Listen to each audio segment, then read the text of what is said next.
तो चलिए दोस्तों शुरू करते हैं आज की वीडियो। और आज हम डिस्कस करने वाले हैं आईसीआईसीआई बैंक के बारे में। क्या आईसीआईसीआई बैंक एचडीएफसी बैंक बनेगा फ्यूचर में?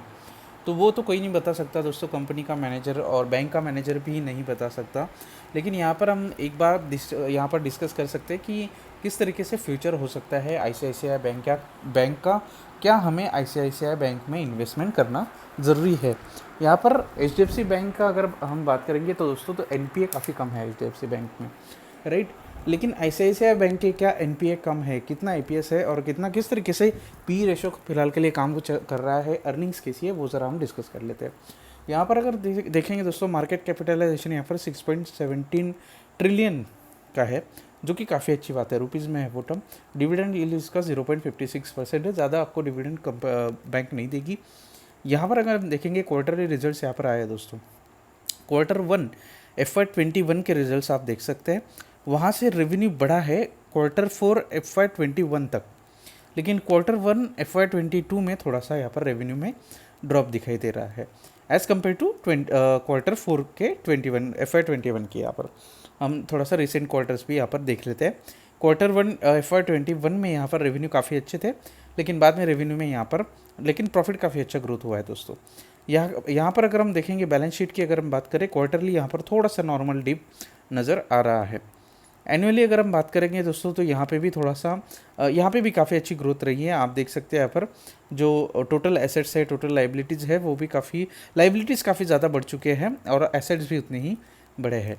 एनुअली अगर हम देखेंगे दोस्तों तो रेवेन्यू में काफ़ी अच्छा ब्रेकअप मिल रहा था 2020 तक, 2021 तक कोरोना और लॉकडाउन की वजह से थोड़ा सा इशू यहाँ पे हो रहा है। यहाँ पे अगर हम देखेंगे दोस्तों तो डिविडेंड्स 12.52% के डिविडेंड्स यहाँ पर दिए हुए हैं कंपनी ने। और आगे अगर हम बात करेंगे कि अर्निंग्स और रेवेन्यू दोनों का भी ब्रेकआउट काफ़ी अच्छा दिखाई दे रहा है, और एनुअली भी आप देख सकते हैं यहाँ पर दोनों का ब्रेकआउट काफ़ी अच्छा दिखाई दे रहा है।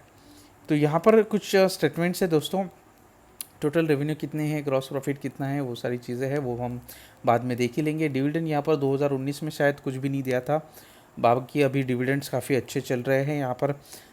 यहाँ पर अर्निंग्स भी अगर हम देखेंगे तो अर्निंग्स भी आप यहाँ पर देख सकते हो किस तरीके से अर्निंग कंपनी की हो रही है, रेवेन्यू वगैरह। तो यहाँ पर क्या हमें इस कंपनी में इन्वेस्टमेंट करना चाहिए? एक बार फिर से अगर हम थोड़े से फाइनेंशियल्स देख लेते हैं इस कंपनी के, तो हमें समझ में आ जाएगा, आइडिया हमें आ जाएगा कि किस तरीके से हमें इस कंपनी को एनालाइज करना है, राइट। तो यहाँ पर काफ़ी इंपॉर्टेंट है दोस्तों, बैंक को एनालाइज करने के लिए दो तरीके की चीज़ें हम देखते हैं। यहाँ पर स्टॉक का पी क्या है, तो 22.5 का पी है, बुक वैल्यू 262 रुपीज़ की है, तो बुक वैल्यू से ऑब्वियसली ये 4 गुना बढ़ चुका है, 4 से 5 गुना बढ़ चुका है, राइट। हाई लगाया था दोस्तों इसने 937 रुपये का, लो लगाया था 642 का, तो अभी ये हाई के आसपास है। मार्केट कैपिटलाइजेशन हमने ऑलरेडी डिस्कस कर लिया, ये लार्ज कैप बैंक है, राइट। अब काफ़ी सारे लोग पूछते हैं कि सर लार्ज कैप में इन्वेस्टमेंट करना है, स्मॉल कैप में करना है, मिड कैप में करना है। तो दोस्तों आसान सी बात है, लार्ज कैप में अगर आप इन्वेस्टमेंट करते हो तो आपको रिटर्न्स इतने नहीं मिलेंगे as compared to small cap, mid cap. लेकिन आप सेफ प्ले कर रहे हो, यहाँ पर आपके नुकसान होने के चांसेस भी कम होते हैं।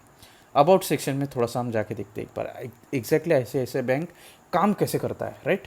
तो ICICI bank is a large private sector bank in India offering a diversified portfolio of financial product service to retail, SME and corporate customers. तो यहाँ पर बेसिकली जो कॉर्पोरेट लेंडिंग होती है वो दी जाती है, लेकिन इतनी नहीं दी जाती, कम दी जाती है। रिटेल कस्टमर्स जो होते हैं, जो होम लोन होते हैं, कार लोन होते हैं, जो भी जिस तरीके से छोटे छोटे लोन यहाँ पर बैंक बांटती है, बाकी इनका एटीएम वगैरह वो सारी चीज़ें तो आ जाती है, नेटवर्क ऑफ ब्रांचेस वगैरह। थोड़ा सा की पॉइंट्स अगर हम डिस्कस कर लेते हैं यहाँ तो ये दोस्तों काफ़ी CAR काफ़ी इंपॉर्टेंट है, capital adequacy ratio which is 19.51%, काफ़ी अच्छा है। नेट इंटरेस्ट मार्जिन यहाँ पर 3.67% है, ये जितना मतलब अच्छा होना चाहिए। यहाँ पर ग्रॉस एनपीए इनके 4.38% है। हम एचडीएफसी बैंक से इसका थोड़ा सा ग्रॉस एनपीए और नेट एनपीए का यहाँ पर हम कंपैरिजन करते हैं। नेट एनपीए काफ़ी कम है दोस्तों, ये काफ़ी अच्छी बात है। कासा रेशो इनका 41.8% का है। तो यहाँ पर अगर हम देखेंगे तो ब्रांच नेटवर्क जो है दोस्तों, presently bank operates a network of 5300 branches. तो इनके 5300 ब्रांचेस है, 15200 एटीएम है अक्रॉस इंडिया, और 30% ऑफ इस branches located in metro cities. मतलब अगर आप सोचेंगे तो तकरीबन 1000 से 1200 जो बैंक्स हैं वो यहाँ पर मेट्रो सिटीज़ में है, राइट, जो ब्रांचेस हैं उनके।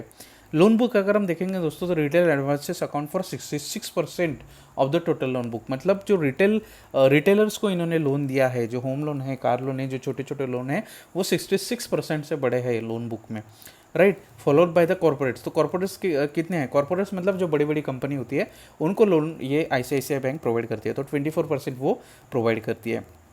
बाकी जो द रेस्ट है वो 6% है, इंटरनेशनल वहाँ पे लोन्स वगैरह होते हैं। The bank retail advances increase from 47% to 66% in FY16। तो यहाँ पर आप समझना होगा कि जो रिटेल लोन्स है वो ज़्यादा दिए जा रहे हैं as compared to corporate loans. Retail book काफ़ी अच्छी है इनकी।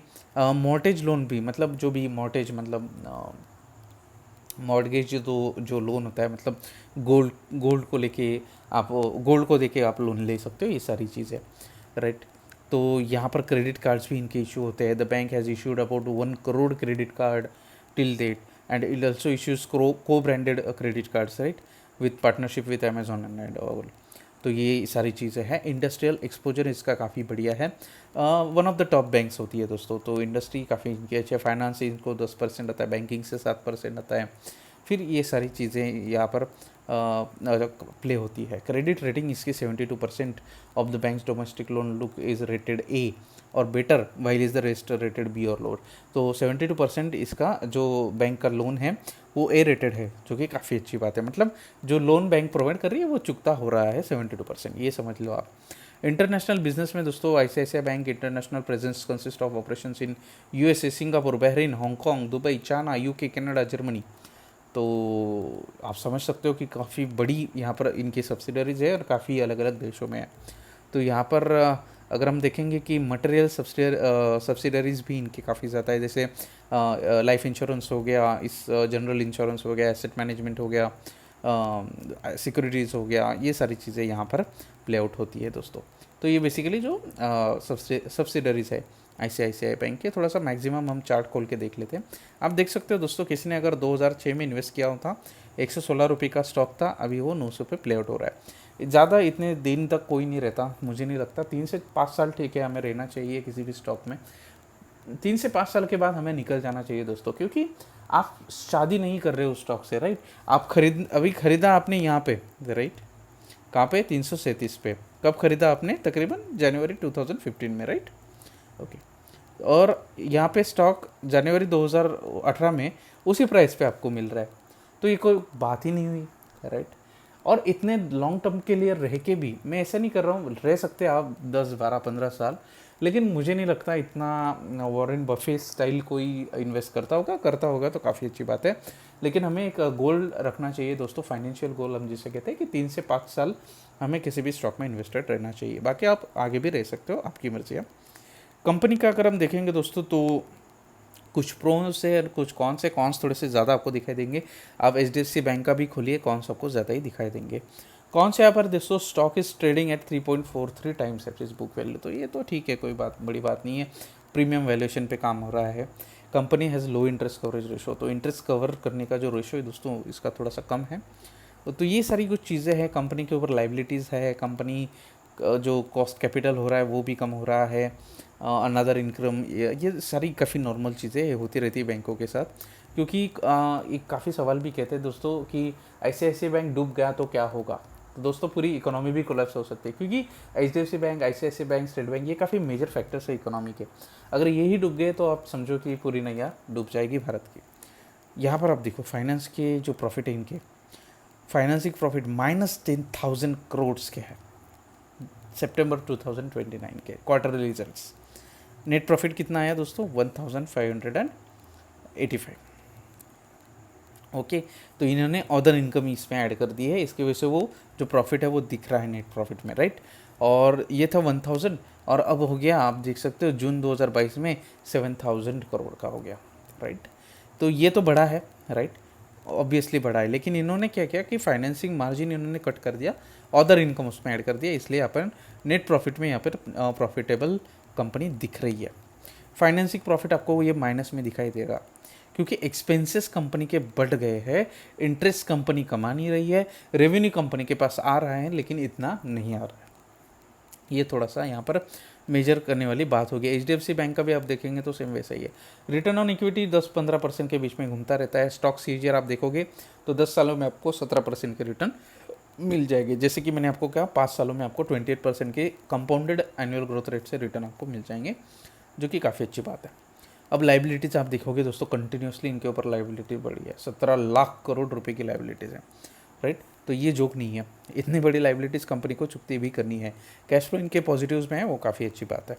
और हर एक बैंक के ऊपर दोस्तों लोन होता है, हर एक बैंक के ऊपर काफ़ी ज़्यादा कर्जा होता है, काफ़ी ज़्यादा इंटरेस्ट पे करना होता है, काफ़ी सारी चीज़ें प्ले आउट करती है। आरबीआई से भी लोन लेते हैं ये लोग, तो काफ़ी बड़ी बड़ी चीज़ें इनके साथ होती है, तो कोई बड़ी बात नहीं है। फॉरेन इन्वेस्टर, अगर ये बैंक पूरी होती तो क्या इतना बड़ा पैसा, इतना smart money foreign investor, institutional investors का इस बैंक में आता क्या? ये थोड़ा सा आप सवाल करना चाहिए, क्वेश्चन मार्क यहाँ पर रखना चाहिए। 40% की इनकी होल्डिंग्स थी, बढ़ाकर 43% कर दी। प्रोमोटर है नहीं यहाँ पर।